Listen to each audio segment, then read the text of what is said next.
Cosmo babies. On this week's episode, we are going to be talking about the different industry paths that are available for you if you are not one that wants to work behind the chair for the rest of your life.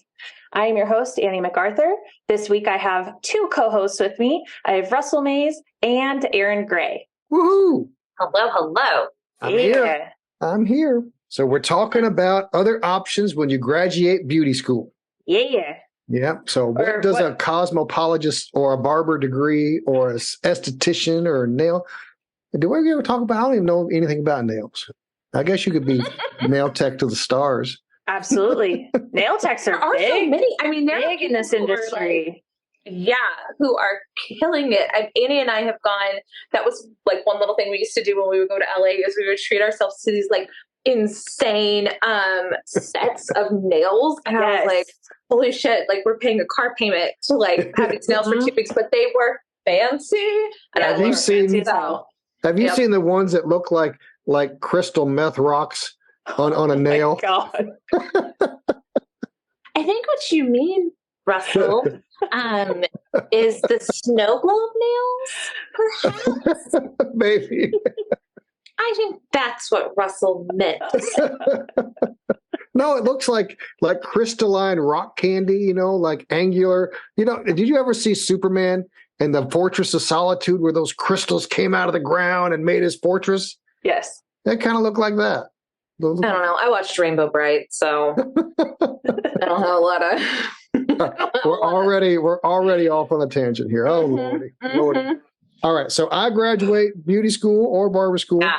What are other options I have besides going behind a chair? So, when I was in the school system, this was something that I would always have a handful of students. There were always the vast majority of people wanted to work behind the chair, but then I'd always have a handful, Annie. Me. Raising my hand. who would come back and sit with me and be like, okay, I know I want to go through like an assisting program and get started. I want to build my skill. I want to build my craft. But I don't think 5 years from now, I want to go into a salon, 10 to 6, 5 days a week. Mm-hmm. And so we started kind of putting together pathways for them because these are things that take time, right? No one is leaving school and then immediately, working on set with Cameron Diaz and doing her hair for a Charlie's Angels reboot. And so these are things that take time. But I think figuring out what path you do want to take, and there are so many. So I think, starting right off into like people who everybody wants to do hair and makeup for the stars, right? When I graduate, I'm just going to move to LA and I'm going to do hair on movies. Okay, cool. Yes, you can absolutely do that.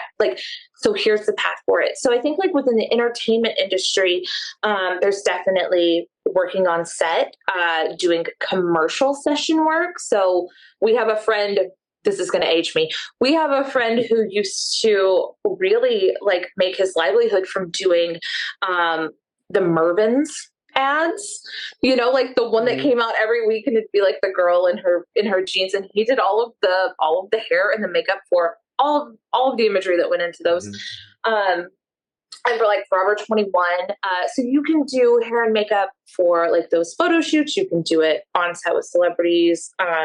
You can also, in LA particularly, there's a huge kind of subsect of people who go to celebrities' houses or to their hotels or that type of thing and do hair on site. I did this. Annie has done it. Yes. Yeah. For anyone who is questioning, is that real? I did this. Yeah. This is when I lived in LA, this is how I made a lot of my money, is going to celebrities' homes and waxing them. Cause that's primarily what I did for those particular services. I did waxing for years. Just kind of a little side tangent really quickly. I think for people who are listening now, something that can really easily, I think, jog the brain when you don't know the ins and outs of the industry fully, completely, or just entering the professional beauty industry. On my own journey, I was 20 years old. I went and got my aesthetics license, and because I paid for it myself, that was the cheapest way I could get myself into this industry. That's what I did. I did it for a long time. I did facials, I did waxing services, I did all of the things under the aesthetic umbrella. I did not know how to get into professional beauty other than working in a salon, which is why I think this episode is really important, because it is difficult. And if you don't know, you don't know. And for me, I went back to cosmetology school because I literally did not know what else to do. That was the only thing that my brain could think of, was go back to cosmetology school, make it or break it, make those connections, network your ass off, figure it out. Which is why this episode is so important, because it's like, I spent an extra 20 grand trying just to figure out how to get my foot in the door into professional beauty, when I had already spent 10 grand getting a license originally, again, right, because I did not know any better. I didn't know. Yeah. Yeah. You know, a couple of our friends have courses that literally walk you through, like, okay, so you've graduated, or I mean, even with some of them, it's like, you're still in school. Here are the things to do. And they tell you where you need to be and what union you need to talk to and how to get into the union to do this. And, you know, the easiest, because you don't just have to live in LA to do hair for, you know, Hollywood, quote unquote. There are lots of markets in North America that are hopping, and they really break it down. I would say that if you are not following Dean Banowitz, his handle is at D, like David, and then Bano, Bano. He has a course, and it's like you just pay your money, you log on online, it's videos, it's worksheets, it's all this stuff. But he has a huge presence in the school systems, and a huge heart for students. But he walks you through how to start doing celebrities' hair and how to do it for television. I mean, Dean is someone who he started with American Idol. Simon Cowell used to like fly him around to cut his hair. Ryan Seacrest, like he does everybody. He did the Britney Spears wigs for, I believe it was her circus tour. I could absolutely be wrong, but he did every single wig for Britney Spears. And I remember the first time I ever went to Dean Banowitz's house, we put one of those wigs on my head, and that was the best day of my life. You're like, you're never getting it back. Dean Banowitz's house is like such an experience. I feel like every time I'm like, okay, it's a totally different hair experience every time. Yes. Dean does everything. Dean does everything. He's been on every show ever. He's been, he's been an educator in the industry, but he is so engaging. He is so funny, and just smart and kind and entertaining. I would highly suggest, if you are interested in that side of the industry, that he become your mentor, because he is absolutely an authority on it. He did, did Hunger Games. Like he does it all. We have another friend, Daniel Coy, and we met him like way back at the beginning of the Hair Nerds, and he was doing wigs for Miss Saigon at the time, and he used to do primarily Broadway, and he not only puts the wigs on and sets them for the performers, but he creates that wig. He hand ventilates that wig, and he has a course called Wig Hackers that will teach you how to take kind of a crappy wig and put a custom lace front on it so that it can become a wig that you are renting out. He rents these wigs out to these like plays or a television production, and they use them, and then he gets them back and he redoes it and he rents them out again. So he does Vanessa Williams wigs. Like there is a huge kind of underground subsect that people don't even know about. I didn't know about it until we met Daniel. And now he is so kind and teaches it. So absolutely. Something amazing about Daniel too is that Daniel's New York based, and he actually at one point was the president of the New York-based union that work primarily with TV, movie, and Broadway, because the union in that part of the country is quite different than the unions in LA, in New York, because Broadway is so large. They have to be part of the union. And so he is a great person that has a lot of information and the correct information about unionization and the policies of that in that area. But, I would also say that even if you didn't want to do hair for Broadway or whatever, knowing how to ventilate wigs is a hell of a skill. Yes, it is. And if that's something that you were interested in, there is a enormous market for, like I said, ventilating that front and putting on that custom hairline so that suddenly you can take kind of a mid-range wig and make it, a Khloe Kardashian wig. And don't worry, he did Khloe Kardashian's wigs for Revenge Body. So it's there. The pedigree is there. And it is literally like, here's how you hook this hair. Now, every hair is hand put in. And he shows you where to get the supplies. I mean, so even if you weren't wanting to work on set or rent the wigs out, you could absolutely, while you're watching The Bachelor in the evening, ventilate wigs. And, that could be a whole little side hustle. Absolutely. Speaking of wigs, we also have a couple really incredibly talented friends who were primarily and really only behind the chair for many, many years, and then got into wigs because it was something that they were able to then creatively do at home without having to work on clients, because working on clients is not for everybody. And just being super honest about that. It was a huge part of the reason that I no longer work behind the chair, because that is not my forte. So we have a couple of friends who that was not their forte anymore. They were doing wigs at home to get out that creative passion that they have in there. And now they live their entire life styling wigs for drag queens. That's all they do. Can you imagine anything more fun than that? Right? No, yeah. And so wearing the wigs on stage might be a little more fun. I mean, I know that's Russell spends his time wearing wigs on stage, but we don't kink shame here. Yeah, so it's like those are all very relevant ways to still be a part of the industry, but just do other creative aspects that don't require you to work in a salon or work on clients behind the chair. And I want to bring up that, you may think that this is only possible if you're willing to move to New York City or, California, LA in specific, but it's not. I mean, I'm from Louisville, Kentucky. When I was in Louisville, I did hair for the regional theater there and did their wigs for their Broadway-esque type style, performances. And there were local magazines there. I did hair for local magazines and local photographers.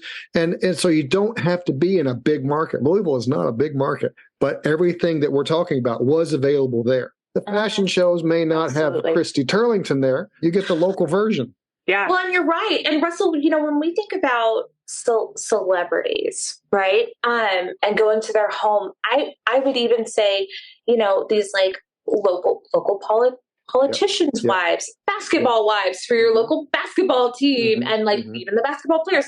These are people who do not want to leave their home. And I mean, God, I don't want to leave my home, right? So if I could have all of the services come to me, that would be incredible as well. But I think what Annie and I found in our years where we were surrounded by celebrities was that this is a group of people who don't want to leave their home. So whether you are the wife of, some type of sports player, or you are an influencer in your local town, or you're a famous mommy blogger, they want services at home. And that is still, quote unquote, this celebrity level clientele. Even if you're in Salt Lake City, Chicago, these people are everywhere.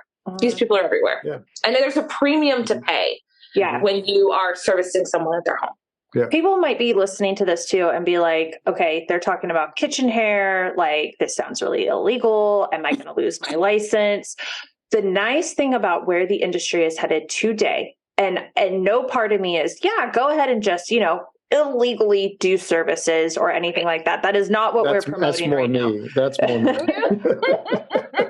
What is really important to think about is if doing something with what we're talking about right now, specifically to at-home services, check with how your state that you live in, the state board there, what kind of opportunities they allow, because many states are changing that, especially because of, certain global instances that we have gone through in the past couple of years. Things are changing, regulations are changing. So check with your state's regulations. Many do allow it. It is just a license that you have to apply for.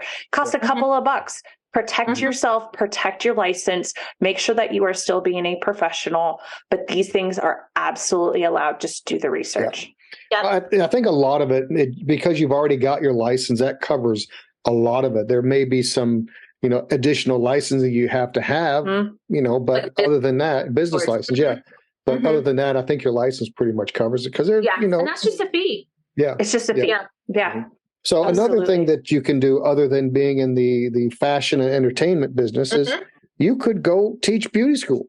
Absolutely. Beauty school needs great educators for the next generation. So that's just one avenue of education. You could also go work for a product company, but the product companies are hard to get in because everybody wants that gig. Yeah. I've seen a lot of people just start educating on their own, starting a YouTube channel or educating their stuff on Instagram, and have blown up because the more you do it, the better you get, and you become an educator on your own. Absolutely. Question for you, Russell. Yeah. As someone who, again, previous to going back to cosmetology school, I had my aesthetics license. I knew I didn't want to work in the salon anymore and work with clients. The only understanding I had of getting in with a product company was talking to the local reps that came in, asking them if there were any openings, and okay, how do I become that? And everyone always said, you have to start off as a sales rep. And I am not a salesperson. That is not my strong suit. So I was like, well, how am I ever going to get in with a product company if I have to be a sales rep first? I can't do that. So as someone, Russell, who is an educator for a product company, what kind of steps can someone take who just does not know besides becoming a sales rep? How can someone get in with them? But there's a lot of different ways you can get in. The first thing is, if you don't know anybody, then you go to the trade shows and you start with your local, reps and your local salespeople from your local supply houses and ask them, what are the educational opportunities? You need any assistance? Who's going to be the educator? I'll help out. And you offer your services for free. And that's how you get in. The only way you're going to get up on the platform or get in front of people is if you're good at what you do. So as you go and assist and you apprentice and you help out in the back room and they say, hey, would you blow this model's hair for me dry? Yeah. You go and it's beautiful. Then they'll say, okay, I can trust this person with more stuff. And then as they trust you more and more, you go up the rungs of the ladder. Nobody starts out at the top rung of the ladder when they're an educator. So you have to be good at what you're doing, or at least know what you're teaching really, really well. There are a lot of people that specialize in something. And I think the best way to get in with a manufacturer today is to force your way in through popularity on Instagram and YouTube and things like that. You go and you have an open platform on your cell phone right here, and you can create content and put it out, and no one's going to stop you. And if it's good, people will subscribe, give you a thumbs up and a heart and a like, and say, oh my God, this is amazing. You've changed my life. And the more people you get, the more they have to focus on you and they have to pay attention to you. And one thing that really struck me was how Josh XO, he wanted to be an educator for Paul Mitchell, and he never got the opportunity. So he started shooting YouTube lives in his basement or in his apartment and just started. The lighting was terrible. The sound was terrible, but he started, and every week he just started and did one. And then it got to the point he's doing twice a week. And then he got opportunities thrown at him because he was out there already doing the work. So you want to be an educator? Go be an educator. But you got to be good at what you're doing, or at least good at communicating it. So you have to learn how to talk. And that's why I get long-winded on here sometimes. Well, it's funny that you bring that up, Russell, because I was absolutely going to say that I think there's two things here. One, legacy companies, so like our larger manufacturers that have like the color, the wet line, the whole shebang, a lot of them require that you are an expert in their line. So they require that you have taken all of their classes, and a lot of them have like a master certification course. You cannot educate for them unless you have taken all of those, and they're very expensive. But if you're like, this company is my ride or die, like I'm doing it, then I would absolutely suggest taking their education. They're small classes, and people are going to notice as you're there more and more. The other thing that's kind of but there's no guarantee that either. There's not. No. There's absolutely not. And you could walk away with, $6,000, $7,000, $8,000, $10,000 worth of educational courses that you have taken. And if you don't have the personality for it, or they don't think that you are going to be engaging, you could absolutely have the education, of course, but not the job that you were looking for.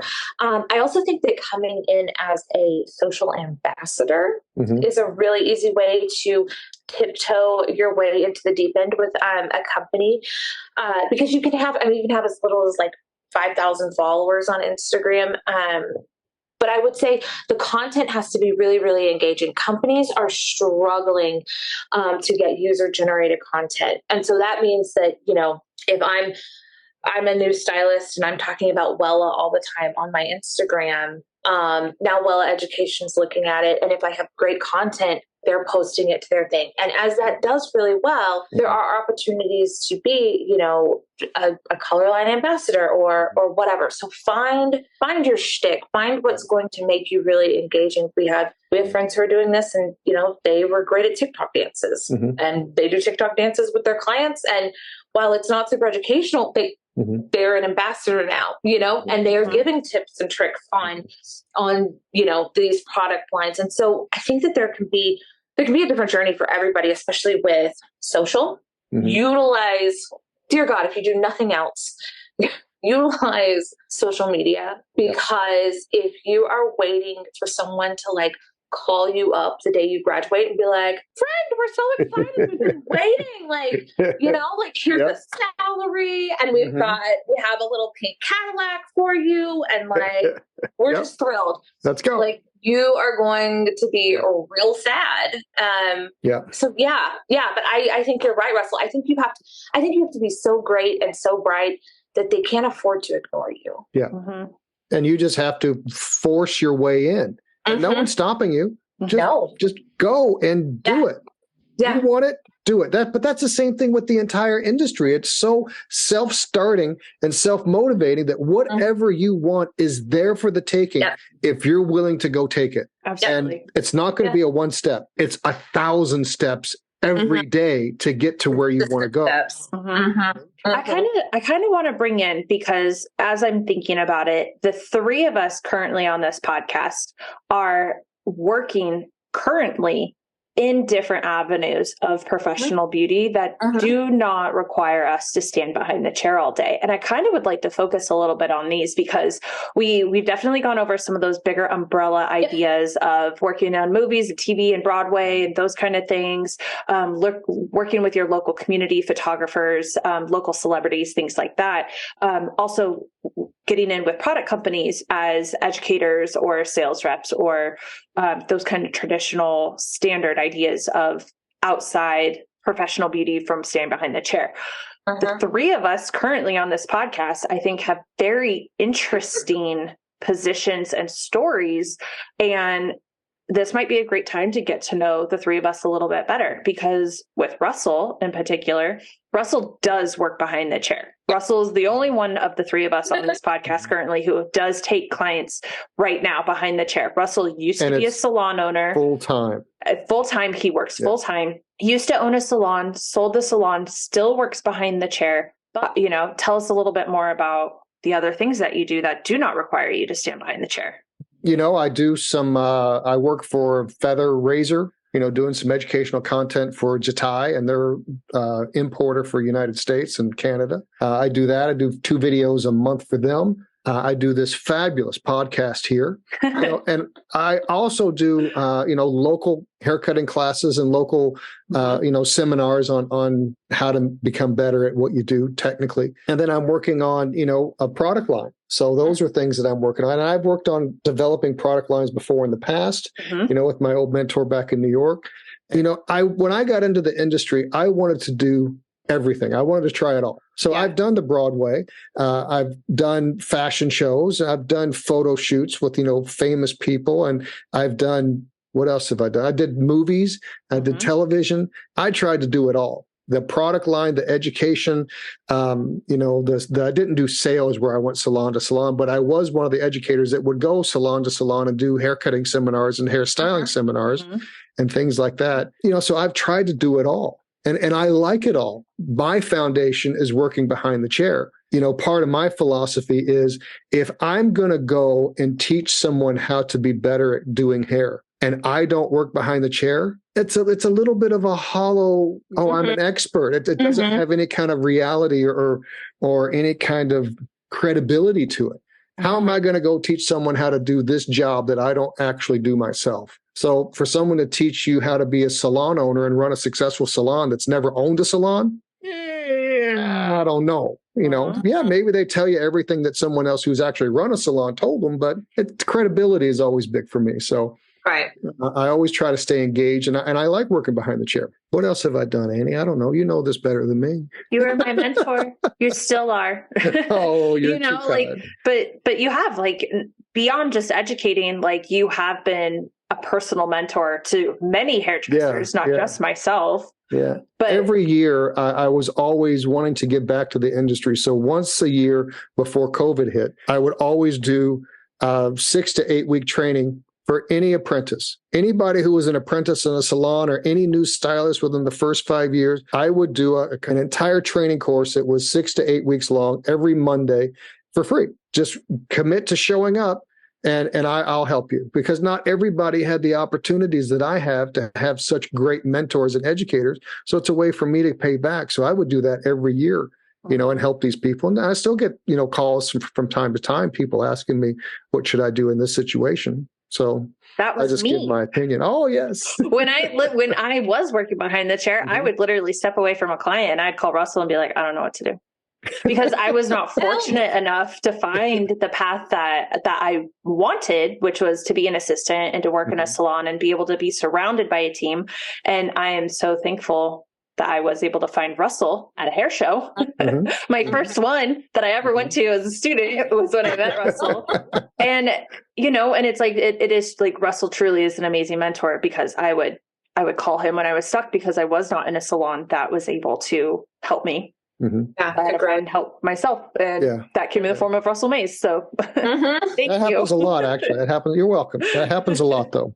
Happens a lot. And that's what this podcast is really about, is how can we bridge that gap from beauty school to working in a salon and making a successful career out of it? Yeah. And you guys bring so much to this that I don't bring. The social media part, I'm terrible at it. The mindset of what it takes and how to think about things, Erin, you're great at that. So absolutely. So something that we have on the Hair Nerds that we have had, I believe the whole time the Hair Nerds has ever been a brand, is a section called Beauty in the Background. And for me, Erin is such a great representative of the people working in professional beauty who are pillars of our industry, holding it up to a higher standard, who maybe did not go to, these people didn't go to cosmetology school. They went another route, but they found themselves in professional beauty, and they're absolutely just as important, in my personal opinion. They're just as important as licensed cosmetologists, barbers, nail techs, estheticians, absolutely. Everybody else. Yeah, I think we've talked about it before, but my degrees are in marketing and journalism. I had parents who felt like I needed to go to, quote unquote, real college, which I think a lot of us did. And then I jumped right into the industry after. So while I'm not a hairdresser, the big joke is that I play one on Instagram. I'm not a real hairdresser. What I do understand is what makes this industry work. And I also have a knack for connecting people to projects that make sense, launching different types of projects and words. Like Annie and I always joke that it takes two of us to do an Instagram post because she'll take the imagery and looks at it from this like crazy creative eye. Like I'll send her pictures and be like, what do you think? And she's like, this is absolute trash. Like delete this immediately. And I'm like, I did such a good job. She's Me? like, no way. No, ma'am, you did not. I never say that. Yeah. She's like, remember all those lessons I gave you? All the things I taught you? I am not a great picture taker. Annie is incredible. But I have words. Like words I can do. And I'm able to express what a brand wants to get across in a way that is meaningful and relevant, but also needed, because you can have the best imagery in the whole world, but if you don't have storytelling behind it, it's just a pretty picture. Right? Like it doesn't convey trust or education or have people take that call to action. So I live in a very different part of the industry. It's primarily emails. Like I feel most comfortable with the people who are wearing suits at the hair show as opposed to like those in leather pants and bedazzled suit jackets, if you know what I mean. But what if they had a suit and bedazzled shoes? Well, that's very common as well, as you know. I'm like, you just literally talked about most hairdressers I wear comfortable shoes. Like I'm a wearer of the Nana heel. So yeah, I mean, I was a super serious child. I can't imagine that I would do anything that wasn't like on the more serious side of the most fun industry in the whole world. But I've had the opportunity a couple of times from school owners that I was either working with or, knew, who said like, come to school for free. Right. Mm-hmm. And I've chosen not to. That doesn't mean I won't ever. I just know that I would not be happy behind the chair. I would not be happy behind the chair because I think I just think differently. I think differently. And so this is really a great path for me to put things together. I love hairdressers. I love them so much because they are so different from me. And so I still am able to work with people that I love and kind of like manage those emotions for people without having to like go blow out Kathy from Connecticut's hair once a week and do her high lift blonde. That's not me. That's not me. But I'm really happy. I'm really happy in like the little corner of the industry that I've carved out for myself. And it literally started from like working in education, starting a blog, and just kind of learning along the way. I use my degrees for sure, but I think I could have done this if I had just gone and gotten a cosmetology license, because this is just who I am. Like this is the way my brain works. And so I know that there are other people out there like me. I would say that, if writing is something that you do well, consider managing local salon Instagrams because, they can give you the pictures and you can post them for them.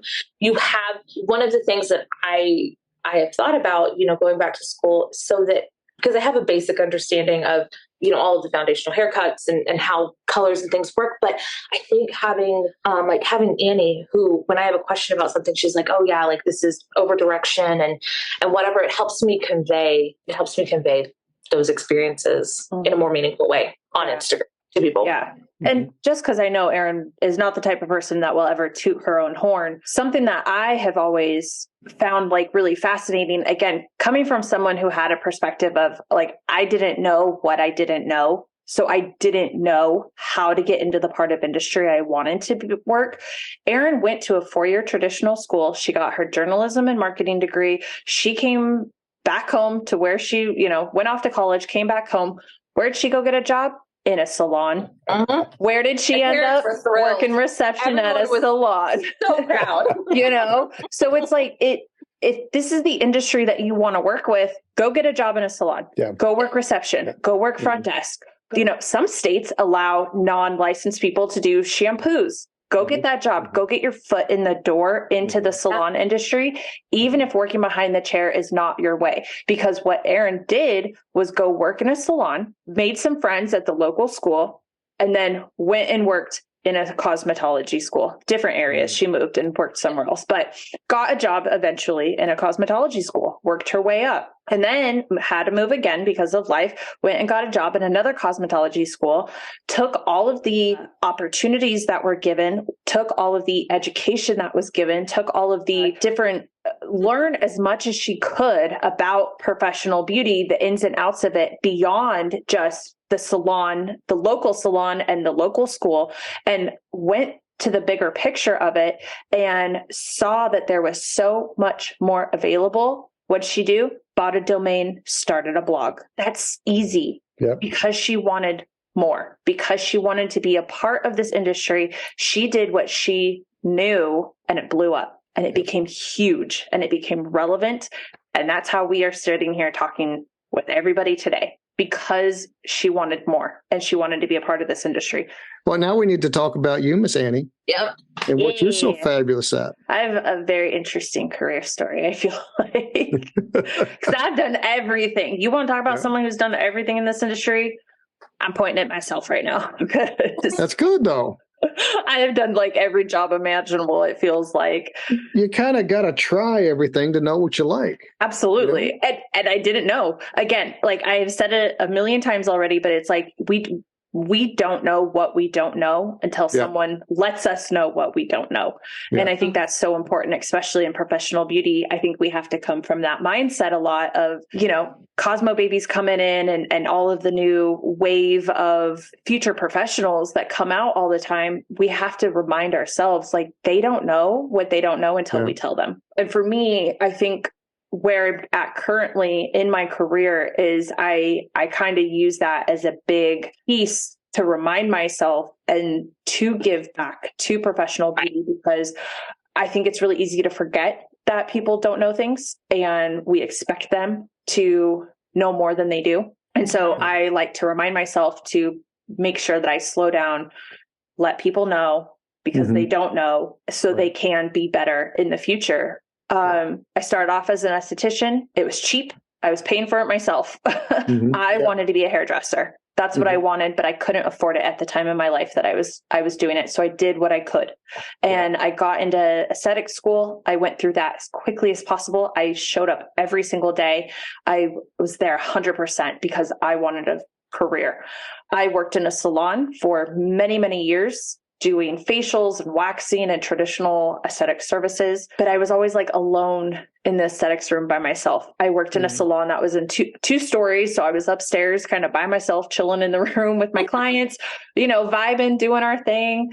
But where I wanted to be was down on the salon floor, where there was music and energy and conversation. And it always felt like there was way more happening on the salon floor than there was up in my quiet little aesthetics room. So took me some years to figure it out. But again, the only thing I knew how to do besides talking to my local reps with the brands that I had access to was, you know what, I'm just going to go back to school and I'm going to figure it out. I'm going to take every opportunity. I did. And I paid for it myself. And I was 26 when I went back to school. So it was really difficult because I decided to quit my job, go to school full time, and get through it as quickly as possible. I took every opportunity for extra hours. I showed up to class every single day, first one clocked in, last one clocked out, you know, minutes count, they matter. And I was there 100% for it. And then I am a true believer in the universe gives you what you need if you show up and are there for it. And I was given Erin, and she was my like portal to the portion of the industry that I wanted to be in. Erin, like I said, she started a blog. She took what she had available to her and she wanted more. And so she said, this is what I can do. So she did it. And I saw that and I said, that's what I also want to do.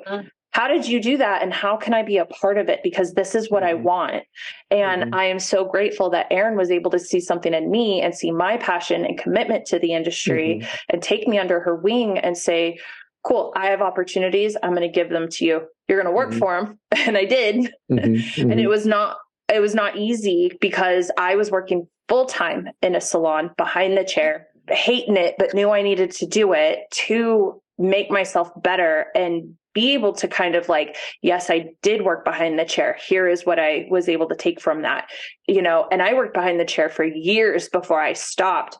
And what I do today, just off the path I was able to, I was able to take a lot of education. I was able to travel the world with Erin to different shows and events and education and meet people in all aspects of the industry, which helped me open up my understanding of what's available.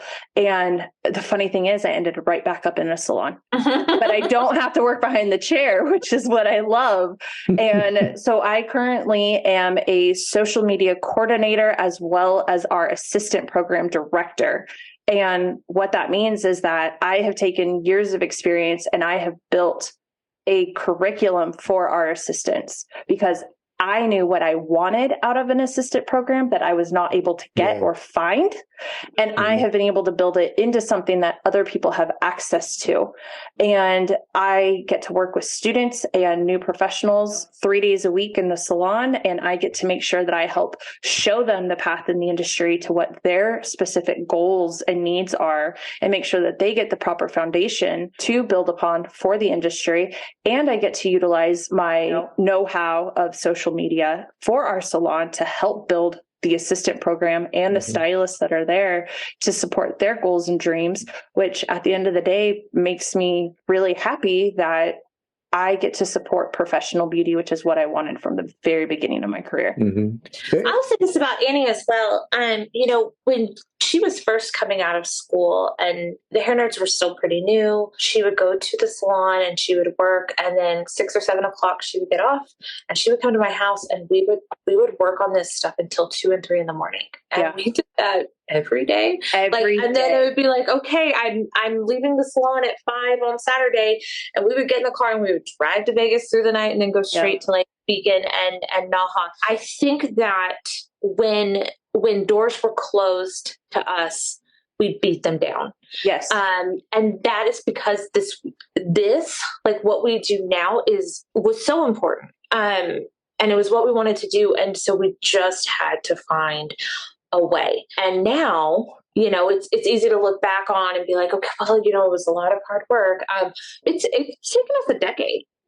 So I think it's also really important to look at what you want to do a year from now, 5 years from now, 10 years from now, because it took time. It took time, and it took a lot of financial sacrifice, a lot of like sleep sacrifice. Because we're so tired all the time. Also family sacrifice. Oh yeah. Erin has spent many her son's birthday at Naha every year. Always fell on her son's birthday. And where were we? We were at Naha for little Peyton. We had a long conversation about that at Christmas. That hurt and betrayal has maybe not gone away yet. Take your children with you. That's my best advice for take them with you.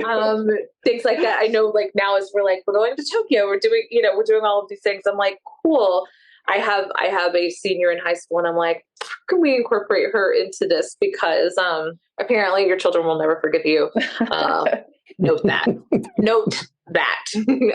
Yes. But yeah, Annie, I think it's just been creating the opportunities, and then when the opportunities weren't there, finding a way. And also, I think what you did, which was really smart, is you saw something new, and it worked for free for a million years. Like all of the things that I'm saying she did those without compensation, and was just like, I just want to be a part of this. So you don't necessarily, if you have a friend who's starting something and you're like, this is a great idea, partner up on it. If you think that you guys, Annie and I are unique in that I think that we work really well together.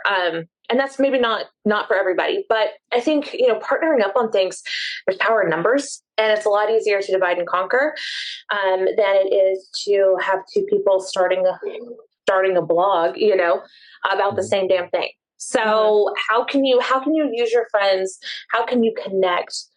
We've built our entire business off of friend connections. That's a really easy way to create those opportunities that maybe don't exist right now. Absolutely.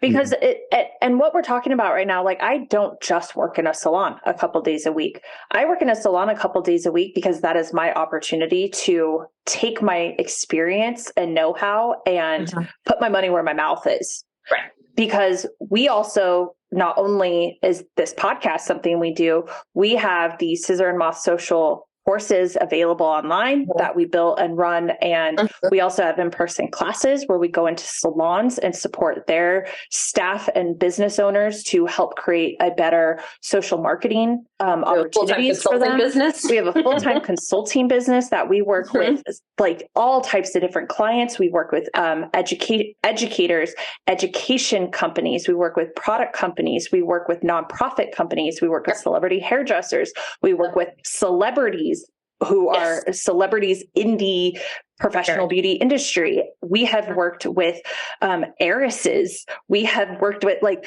I can continue to go on and on and on with the things that we do. But at the end of the day, we don't take clients behind the chair. We don't work on hair behind the chair because we have figured out other ways to be a part of the industry. Because there's so much. And that is the whole point of today's podcast, is that the opportunities are absolutely endless. If we're willing to put in the time, the money, and the research. The opportunities are available. They're straightforward. They're simple to follow.